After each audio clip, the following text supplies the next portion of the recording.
Students हम देखेंगे choice of a solvent जो कि हम करते हैं, चूज करते हैं सॉल्वेंट किसमें, क्रिस्टलाइजेशन के प्रोसेस में। यानी क्रिस्टलाइजेशन हम क्या करते हैं, फॉर्मेशन ऑफ क्रिस्टल्स को कहते हैं, ठीक है। और क्रिस्टलाइजेशन जो है वो एक प्योरिफिकेशन टेक्निक है, ठीक है। हम पहले लिखेंगे फॉर्मेशन ऑफ क्रिस्टल्स के लिए हम क्रिस्टल्स जो बनाने होते हैं, ठीक है। और क्रिस्टल्स किस चीज के होते हैं, किसी सब्सटेंस की प्योरिफिकेशन के लिए हम एक्चुअली ये यूज करते हैं, ठीक है। तो उसको हम क्या कह देते हैं, हम उसको कह देते हैं ये क्रिस्टलाइजेशन है, ठीक है। जो क्रिस्टल्स बना के हम जो है वो करते हैं, ठीक है। तो इसमें हम यहाँ पर देख लेते हैं कि हम एक सॉल्वेंट ऐसा चूज करते हैं जिसके अंदर हम सोल्यूट को डिसॉल्व करते हैं, ठीक है। अब सोल्यूट सॉल्वेंट को भी हम यहाँ पर देख लेते हैं कि क्या होता है, कि जिस तरह से अगर ये चले मैं बीकर ले लेती हूँ, इसके अंदर मैंने क्या किया, इसके अंदर मैंने ले लिया वाटर, ठीक है। यहाँ पे चले हम इसके अंदर डाल देते हैं वाटर, ये वाटर आ गया। अब इसके अंदर क्या है, इसके अंदर मैं जो हूँ वो सोडियम क्लोराइड फर्ज करें जी, डिसॉल्व कर दिया, ठीक है। इसके अंदर सोडियम क्लोराइड डाला और वो डिसॉल्व कर दिया। तो ये जो सोल्यूशन बना हुआ है जिसके अंदर सोडियम क्लोराइड एक्चुअली मुझे नजर नहीं आ रहा है, ठीक है, ये डिसॉल्व हुआ हुआ है इसके अंदर, ये नमक जो है वो इसके अंदर डिसॉल्व फॉर्म में, ठीक है। यानी कि इसके अंदर क्या है, सोडियम क्लोराइड मौजूद है और ये इटसेल्फ इसके अंदर किसके अंदर डिसॉल्व हुआ है, वाटर के अंदर, ठीक है। नमक जो है वो पानी में डिसॉल्व किया हुआ है। तो ये क्या है, सोडियम क्लोराइड इसमें से क्या है, सोल्यूट है, क्योंकि ये स्मॉल अमाउंट में मौजूद है। और सोल्यूशन के अंदर जो लार्ज अमाउंट मौजूद है वो वाटर है, तो ये क्या है, सॉल्वेंट है, ठीक है। तो इस तरह से हम देखते हैं जी, सॉल्वेंट हमने चूज करना है जिसके अंदर हम सोल्यूट को बहुत ढेर सारा डिसॉल्व कर लेते हैं, ठीक है। और ये भी हम आगे फर्दर जो इसके स्टेप्स होंगे क्रिस्टलाइजेशन के उसमें हम देखेंगे किस तरह से और कितना, ठीक है। तो हम इसको डिसॉल्व कर लेते हैं यहाँ तक कि इसका एक जो है वो सुपर सेचुरेटेड सोल्यूशन बना लेते हैं, ठीक है।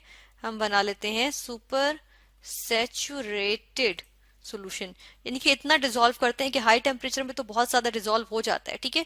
लेकिन अगर उसको जो है वापस रूम टेम्परेचर पे लेकर आए तो क्या हो जाता है, वो जो है वो क्रिस्टलाइज आउट हो जाता है एकदम से। अगर हम टेम्परेचर थोड़ा सा लो करें ना हाई टेम्परेचर से, तो वो क्रिस्टलाइजेशन शुरू हो जाती है, तो उससे सुपर सेचुरेटेड सोल्यूशन हो जाता है, ठीक है। तो ऐसा सोल्यूशन हम बना लेते हैं, ये हम करते हैं क्रिस्टलाइजेशन में। और अब हम देखेंगे कि हमने वो कौन से सॉल्वेंट हमें यूज करना है, क्योंकि बहुत सारे सॉल्वेंट्स होते हैं, ठीक है ना। तो उसमें से कोई एक चूज करना किसी एक स्पेसिफिक सब्सटेंस की प्योरिफिकेशन के लिए, तो वो डिफिकल्ट हो जाता है कि कौन सा चूज करना है, क्योंकि सुटेबल वन हम देखते हैं जो बेस्ट सोल्यूशन जो बेस्ट हो सके सॉल्वेंट, ठीक है। तो वो इतनी आसानी से हमें तो नहीं पता चल जाता ना कि कौन सा हमें जो है वो यूज करना है। तो इसके लिए हम क्या करते हैं कि जी हम देख लेते हैं यहाँ पर कि प्रॉपर्टीज क्या होनी चाहिए गुड सॉल्वेंट की, ठीक है। यहाँ पर हम लिखेंगे गुड सॉल्वेंट की प्रॉपर्टीज, ठीक है, गुड सॉल्वेंट की प्रॉपर्टीज, ठीक है।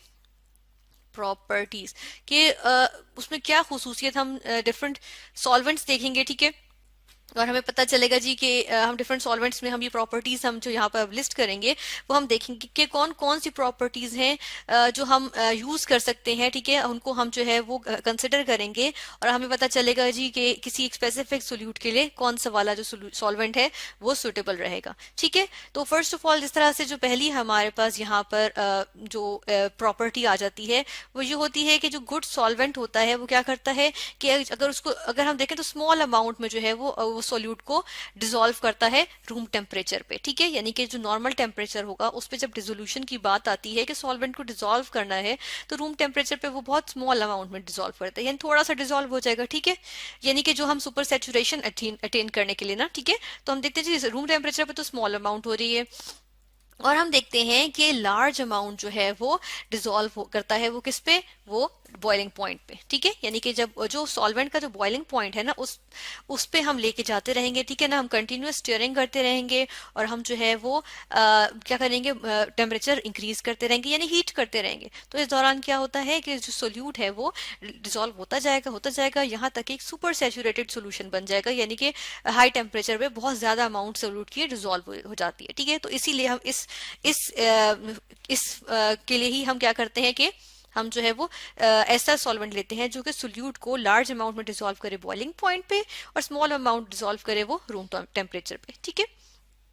नेक्स्ट हम देख लेते हैं डिसोल्यूशन से रिलेट करके ही देख लेते हैं, यहाँ पर आ जाएगा कि वो जो है वो अब सॉल्यूट को तो डिसॉल्व करे, लेकिन क्या हो कि ये जो है वो इम्प्योरिटीज को भी तो हमने देखना है ना कि इम्प्योरिटीज अगर मौजूद हो तो क्या उसका क्या करना है। तो उसके लिए हम ये देखते हैं कि जी वो ऐसा सोल्यूट होना चाहिए, गुड सॉल्वेंट में क्या प्रॉपर्टी होती है कि वो इम्प्योरिटीज को डिसॉल्व नहीं करता, ठीक है। और अगर वो इम्प्योरिटीज को डिसॉल्व कर भी दे तो क्या है कि इम्प्योरिटीज को जो है वो क्रिस्टलाइज आउट नहीं करता, या फिर हम चलें स्लैश डाल के लिखते हैं डू नॉट, या चलें डज नॉट क्रिस्टलाइज ठीक है। अगर अगर वो डिजोल्व हो भी गई, ठीक है ना, तो क्या होगा कि वो उनको जो है वो इम्प्योरिटीज को डिजोल्व नहीं करेगा, ठीक है।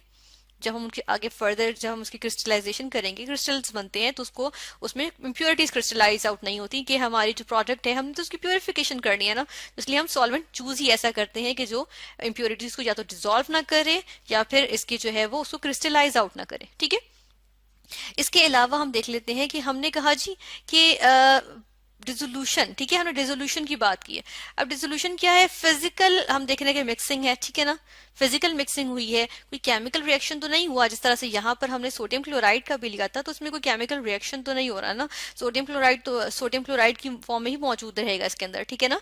यानी कि सोडियम क्लोराइड जो है वो कोई अलग से कोई चीज नहीं बन गई है, ठीक है ना। यानी कि इसके अंदर वाटर और नमक ही मौजूद है। तो यही यहाँ पर भी हो कि कोई केमिकल रिएक्शन ना हो, ठीक है, यानी कि सोल्यूट का सॉल्वेंट से कोई केमिकल रिएक्शन ना हो, बल्कि क्या हो, इनकी फिजिकल जो है वो मिक्सिंग हो, ठीक है। यानी कि हम यहाँ पर लिख देते हैं कि केमिकल चेंज ना आए बल्कि फिजिकल मिक्सिंग हो सिर्फ, ठीक है। इसकी फिजिकली ये मिक्स हो गए आपस में, ठीक है। ये हमारे पास आ गई। फिर इसके अलावा हम देखते हैं कि ये जो है वो क्रिस्टल्स जो है वो प्योर कंपाउंड के वेल फॉर्म्ड क्रिस्टल्स आए, ठीक है। हम यहाँ चले, यहाँ पर ये भी मेंशन करते हैं कि जब हमारे पास हम इसको कूल करें, ठीक है, यहाँ पर चले हम देखते हैं ऑन कूलिंग, ठीक है। कूलिंग करने पे क्या हो, well formed crystals, well formed, यानी कि हमारे पास जो है proper well formed crystals. Definitely अगर हम ऊपर वाली प्रॉपर्टीज को देखें तो उनके अकॉर्डिंग तो हमारे पास वेल फॉर्म्ड ही आनी चाहिए ना, क्योंकि लार्ज अमाउंट ऑफ सोल्यूट हमने बॉइलिंग पॉइंट पे उसको जो है वो डिजोल्व किया, ठीक है। ये हम जो है वो डिजोल्यूशन की बात कर रहे थे, चले हम यहाँ पर जो है वो मेंशन कर देते हैं डिजोल्यूशन, ठीक है। तो लार्ज अमाउंट जो है वो सोल्यूट की डिजोल्व हुई, हम देख रहे हैं जी हाई टेम्परेचर पे, ठीक है। फिर उसके बाद इम्प्योरिटीज डिजोल्व नहीं हुई है, ठीक है। फिर हम देख रहे हैं जी केमिकल रिएक्शन कोई नहीं हुआ है एक गुड सॉल्वेंट से, तो हम कहते हैं जी तब तो हमारे पास वेल फॉर्म्ड क्रिस्टल्स आने चाहिए ना ऑन कूलिंग, ठीक है। और वो क्रिस्टल्स भी किसके होने चाहिए, और हम यहाँ पर चलें एक और पॉइंट लिख देते हैं कि क्रिस्टल्स ऑफ प्योर कंपाउंड, ठीक है। यहाँ पर हम लिखेंगे क्रिस्टल्स ऑफ प्योर कंपाउंड, ठीक है, ऑफ प्योर कंपाउंड, ठीक है। ये भी एक हमारे पास इसका आ गया कि डेफिनेटली जब हम देखते हैं कि जी कोई इम्प्योरिटीज डिजोल्व नहीं हुई या इम्प्योरिटीज क्रिस्टलाइज आउट नहीं हो रही है गुड सॉल्वेंट की वजह से, तो हमारे पास क्या एक और खुसूसियत आ जाती है कि क्रिस्टल्स जो है वो प्योर कंपाउंड के बनते हैं, ठीक है। फिर कुछ हमारे पास इसकी ऐसी भी हमारे पास खुसूसियात होनी चाहिए गुड सॉल्वेंट की कि वो एक्सपेंसिव ना हो, ठीक है, क्योंकि हमें तो लार्ज अमाउंट में यूज करना है, तो इसको एक्सपेंसिव नहीं होना चाहिए। तो ये जो है वो अगर एक्सपेंसिव होगा तो हमारे लिए जो है वो मुश्किल होगी, क्योंकि हम देखते हैं जी एक्सपेंसिव जो सॉल्वेंट्स होंगे वो हमें हमारे लिए लार्ज अमाउंट में यूज करने के लिए मुश्किल पेश आएगी, ठीक है। फिर इसके अलावा हम क्या कह सकते हैं कि हम देख रहे हैं जी एक और प्रॉपर्टीज की आ जाएगी, ये हो कि ये कन्वीनियंट हो, यूज करने में आसान हो। जिस तरह वाटर को हम बहुत दफा यूज करते हैं, मोस्ट कॉमन जो हमारे पास सॉल्वेंट आ जाता है वो वाटर आ जाता है, जिसको हम यूनिवर्सल सॉल्वेंट भी कहते हैं, ठीक है। तो इस तरह से हमारे पास जो है वो कन्वीनियंट हो, यूज करने के लिए आसान हो, ठीक है। तो इसी तरह हम देख लेते हैं कि कॉमनली यूज्ड हमारे पास सॉल्वेंट्स कौन कौन से आ जाते हैं, ठीक है। कुछ सॉल्वेंट्स के हम यहाँ पर चले नाम लिख देते हैं, जैसे कि फॉर एग्जांपल हमारे पास आ गया जी, हमने भी बात की कि यूनिवर्सल सॉल्वेंट है क्या है, वाटर, H2O यूनिवर्सल सॉल्वेंट होता है, ठीक है। फिर इसके अलावा हम इथेनॉल यूज करते हैं, ठीक है, या इसको हम इथाइल अल्कोहल भी कहते हैं। अब इसकी भी दो टाइप्स होती हैं, एक रेक्टिफाइड होती है जिसमें हम जो है वो रेक्टिफाइड होती है, जिसमें हम क्या करते हैं 95% जो है वो इथेनॉल होता है और 5% जो है उसमें मेथनॉल होता है। मेथनॉल नहीं बल्कि 5% इसमें वाटर या इम्प्योरिटीज होती हैं, ठीक है। और इसके अलावा हम देख लेते हैं कि जी एक इथेनॉल हम यूज करते हैं जो कि 99.9% जो है वो प्योर होता है, और ये कौन सा अल्कोहल इथेनॉल होता है, ये जो है इसको हम कहते हैं एब्सोल्यूट इथेनॉल, ठीक है, एब्सोल्यूट अल्कोहल भी कह सकते हैं, ठीक है। फिर इसी तरह हमारे पास एसीटोन आ गया, एसीटोन हम भी बहुत सारे रिएक्शंस में यूज करते हैं, ठीक है। इसी तरह हमारे पास जो है वो ईथर आ गया, ठीक है, डाई इथाइल ईथर, जिस तरह से हम कह सकते हैं डाई इथाइल ईथर आ गया, ठीक है। इसी तरह हमारे पास होता है कार्बन टेट्राक्लोराइड CCl4, ठीक है, सी कार्बन Cl4 यानी C carbon Cl chlorine 4 carbon tetrachloride, ठीक है। इसी तरह हमारे पास और बहुत से आ जाते हैं, जिस तरह से एसिटिक एसिड आ गया, ठीक है, इसका फॉर्मूला लिख लेते हैं CH3COOH एसिटिक एसिड होता है, ठीक है। और इसके अलावा जिस तरह से हम एक और चलन लिख देते हैं क्लोरोफॉर्म, ठीक है। तो ये हमारे पास डिफरेंट जो है वो सॉल्वेंट्स आ गए, ठीक है। और ये सॉल्वेंट्स हम देख लेते हैं कि जी समटाइम्स क्या होता है कि ये सॉल्वेंट्स, कोई अच्छा सॉल्वेंट जो है वो हमारे पास नहीं आ रहा होता, तो हम क्या करते हैं दो सॉल्वेंट्स को, ठीक है, या मिक्सचर ऑफ सॉल्वेंट्स जो है वो हम डिफरेंट सॉल्वेंट्स को मिक्स करके जो है वो हम यूज कर लेते हैं, ठीक है। और इस तरह से हम जो है वो उसको एक दो तीन सॉल्वेंट्स को मिक्स करके एक अच्छा सॉल्वेंट बना लेते हैं, ठीक है। और समटाइम्स हम ये भी करते हैं कि कोई सॉल्वेंट जो है वो हाई टेम्परेचर पे जो है वो खुद जो है वो रिएक्ट कर जाता है, या फिर हम देखते हैं डिकम्पोज कर जाता है, तो उसके लिए हम क्या करते हैं, उसके लिए हम जो है वो वाटर बाथ यूज करते हैं, ठीक है। हम वाटर बाथ यूज करते हैं, उसमें वाटर लेते हैं, या फिर हम सैंड बाथ यूज करते हैं, ठीक है। और उसके ऊपर जो है वो अपना बॉइलिंग सोल्यूशन, या मतलब जो है वो सोल्यूशन जो है वो उसके ऊपर जो है वो रख के हम डिजोल्व करते हैं, ठीक है। तो ये हमारे पास आ गया चॉइस ऑफ अ सॉल्वेंट, कि हम सॉल्वेंट को चूज करने के लिए गुड सॉल्वेंट की क्या प्रॉपर्टीज होती हैं।